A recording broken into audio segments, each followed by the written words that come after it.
In October 1960, a then 26-year-old Jane Goodall observed a chimpanzee she dubbed David Graybeard strip a long twig of its leaves, use it to probe a termite mound, and lick away the bugs he retrieved. It may have been just a snack for Graybeard, but to a scientific community who at the time defined Homo sapiens by their unique use of tools, it was earth-shattering. Goodall immediately telegraphed the news to the paleoanthropologist Louis Leakey, who famously responded, "Now we must redefine tool, redefine man, or accept chimpanzees as human." After some scrambling among anthropologists to redefine the uniqueness of our species, they landed upon our ability to use tools to make other tools. David Graybeard may strip away the branches of his termite-dipping stick, but only hominins, a catch-all word that refers to Homo sapiens and all of our extinct ancestors after the split from apes, could invent a special branch-stripping tool. Many archaeologists I spoke with believe the ability to plan and solve a problem using a complex device does not merely define our species, but in a few instances made our species. Our inventions aren't the result of our evolution, they believe, but are instead the explanation for the route it took. In at least a few cases, the earliest first inventors did not merely enable a new way of life or allow new economic possibilities, as we would modernly think of a modern invention, but instead enabled our evolution. In no case is this truer than in that of the very first invention of all, made by an ancient ancestor of ours long before Homo sapiens evolved. Who was the first inventor? I'll call her Ma, because she was a young mother who, like all inventors, had a problem. Ma was born approximately 3 million years ago and belonged to an ancient ancestor species of ours called Australopithecus.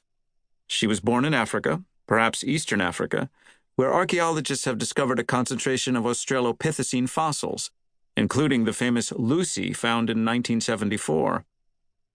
3 million years ago is approximately halfway from the time when our species first split from the chimpanzee and bonobo line to the modern day, so it's no surprise that in appearance and behavior, Ma represents a middle ground between Homo sapiens and chimpanzees. She stood almost 4 feet tall, weighed a lithe 65 pounds, and other than on her hairless face, she was covered in thick dark fur.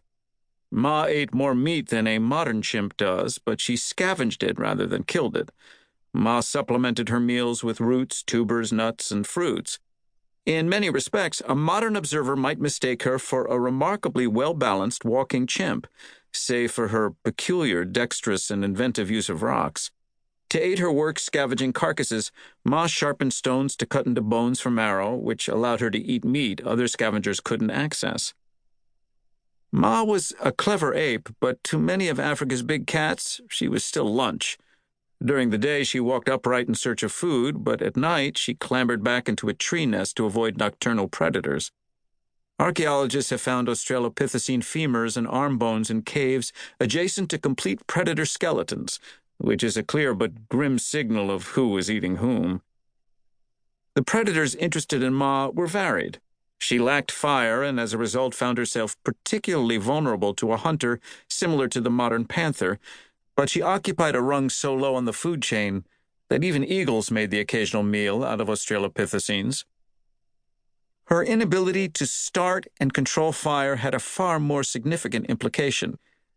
It meant she ate her food raw.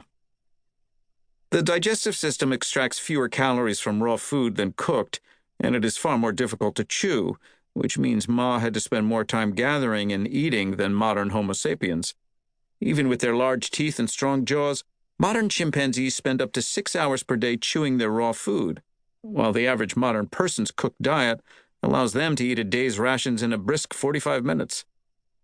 Ma's raw diet meant she would have had to spend nearly her entire day gathering food and eating it, while dodging eagles and panthers, clambering up and down trees, and roaming across open ground looking for carcasses and fruit. All of which would have become far more difficult when, in her early teens, Ma gave birth to a noisy, helpless, immobile infant.